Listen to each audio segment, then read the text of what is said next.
remettre de l'ordre dans ta vie. Et tout commence par une décision. Peut-être qu'aujourd'hui les choses te semblent désorganisées.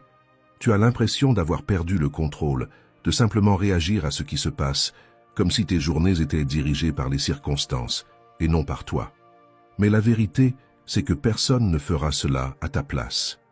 Il arrive un moment où il faut se lever, prendre sa place et reprendre les rênes de sa propre vie. Quelle est ta place au sein de ta famille? Quelle est ta valeur dans ton travail, dans tes amitiés, dans le monde? Ces réponses ne tombent pas du ciel. Elles demandent de la présence, de la responsabilité et une direction. Remettre de l'ordre dans sa vie va bien au-delà d'être organisé. C'est avant tout un acte de courage. C'est assumer, en toute conscience, qui tu es et ce que tu es venu accomplir ici. Et cela demande de l'intention.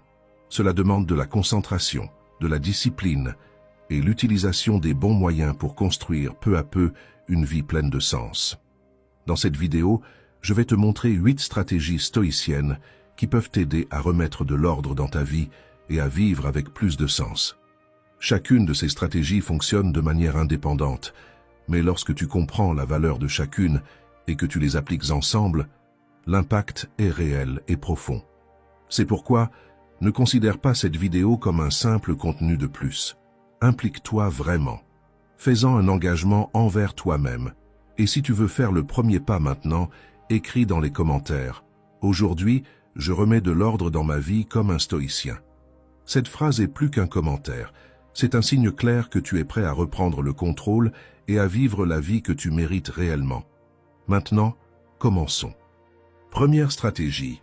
Ne laisse pas l'énergie stagnante. Pense à la sensation d'ouvrir une armoire complètement pleine, remplie de vêtements que tu ne portes même plus. Rien qu'en regardant, on a déjà cette impression de désordre, de confusion, comme si même ton esprit devenait brouillé face à cela. Maintenant, imagine le contraire. Ouvrir cette même armoire et y trouver tout bien rangé, uniquement des pièces que tu utilises vraiment, qui te vont, qui ont du sens. La différence est presque physique.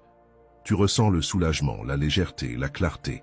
Le problème d'accumuler trop de choses, ce n'est pas seulement le manque de place, c'est le poids mental que cette accumulation provoque. Une étude de l'Université de Californie a montré que les personnes vivant dans des environnements désorganisés ont tendance à avoir des niveaux plus élevés de cortisol, l'hormone du stress. Autrement dit, plus tu accumules de choses, plus ton esprit entre dans un état constant d'alerte et d'épuisement. Le philosophe stoïcien Épictète disait « Un homme ne peut perdre que ce qu'il possède ». Et cette phrase révèle une vérité inconfortable. Le problème ne vient pas de la perte en elle-même, mais de l'attachement que nous créons autour de ce que nous possédons. Lorsque tu t'attaches trop à tes affaires, tu te mets à vivre dans une peur constante de les perdre, et cette peur te rend vulnérable, tendu, distrait. Maintenant, réfléchis avec sincérité. Si demain tu perdais la moitié de ce que tu possèdes, ta vie deviendrait-elle vraiment pire, ou aurais-tu simplement moins de bric-à-brac à gérer? Bien souvent, nous ne réalisons pas que ce qui bloque notre esprit, c'est précisément l'excès que nous transportons. Le minimalisme, dans ce sens, ne consiste pas à vivre avec le moins possible, mais à éliminer ce qui ne sert plus, pour faire de la place à ce qui compte vraiment. C'est comme essayer de marcher avec un sac à dos rempli de pierres. Tu peux avancer de quelques pas, mais le poids draine ton énergie et rend tout plus difficile. Quand tu commences à retirer ce qui est superflu, le chemin devient plus léger. Ton esprit s'éclaircit, ton énergie revient, ton attention se tourne vers l'essentiel. Alors n'attends pas le moment idéal, commence maintenant. Prends un sac, ouvre un tiroir, une armoire, et demande-toi « Est-ce que j'ai vraiment besoin de ça ?» Si la réponse est non, ne le garde pas un jour de plus. Donne, vends ou jette.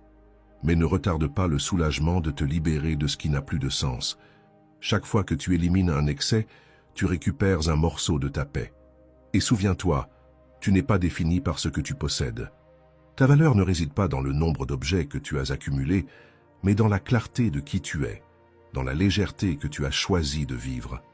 Libère-toi de ce qui pèse et observe comme tout autour de toi commence aussi à mieux respirer. Deuxième stratégie, garantis ta liberté. À un moment donné, tu devras affronter le fait que certaines choses ont plus de contrôle sur toi qu'elles ne le devraient. Et ce n'est pas la peine de faire semblant que ce n'est qu'une distraction inoffensive ou une habitude sans importance. Aussi discipliné que tu sois, il y a toujours quelque chose qui agit comme si c'était aux commandes, et toi, sans t'en rendre compte, tu finis par obéir.